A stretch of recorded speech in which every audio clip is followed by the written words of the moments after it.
कि ऐसा वस्त्र कभी पहनना नहीं चाहिए, कैसा वस्त्र नहीं पहनना चाहिए। आप लोग अगर सुंदर सा वस्त्र होता है तो किसी किसी का नियम होता है। कुछ लोग सोचते हैं अगर हमने नया सूट लिया है, नया वस्त्र लिया है तो एक बार पहनो, फिर बार बार पहनो, फिर 10 बार पहनो। अगर वो बहुत ज़्यादा गंदा दिखने लग जाता है ना, फिर धो, क्योंकि नया वस्त्र जितना धोएंगे उतना ही पुराना हो जाता है। लेकिन ऐसा करना सही भी नहीं है। आपने जो वस्त्र एक बार धारण किया, आप धारण करके कहीं गए, आपने खा लिया, कुछ भी खाए और उसके बाद घूम के घर में आए तो वो वस्त्र अपवित्र हो ही जाता है। आप एक बार जो वस्त्र धारण करते हैं ना, उसको दोबारा बिना धोए, जल से बिना धोए आप उसको पहन नहीं सकते, पहन करके पूजा पाठ नहीं कर सकते हैं। धो कर के ही वस्त्र को धारण करना चाहिए। और दूसरा नियम, वस्त्र धारण करने में कई नियम हैं। दूसरा नियम बताते हैं कि आप नए भी वस्त्र पहन रहे हैं, धारण कर रहे हैं, तो पहले थोड़ा सा जल छिड़क दीजिए। जल छिड़कने से शुद्धि हो जाता है, फिर उसके बाद आप वो वस्त्र को धारण कर सकते हैं। और जो व्यक्ति धन के रहते भी मैले वस्त्र पहनते हैं, गंदे वस्त्र पहनते हैं, पुराने वस्त्र पहनते हैं। कुछ लोग पैसा खर्चा नहीं करना चाहते हैं, पैसा खर्च होगा, कहाँ से कपड़ा लेंगे, एक ही वस्त्र को बार बार पहनते हैं।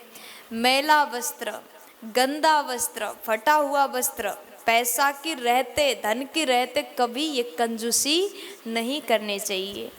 और फिर चौथे नंबर में दूसरों के पहने हुए वस्त्र भी अपने लिए जितना हो सके आप उपयोग ना करें।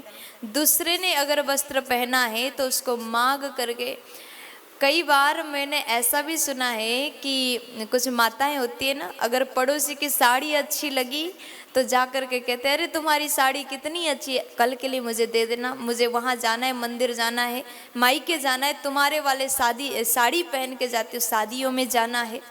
अभी तो शादियों की सीजन चल रहा है, माताओं ने बहुत ज़्यादा ऐसा किया होगा।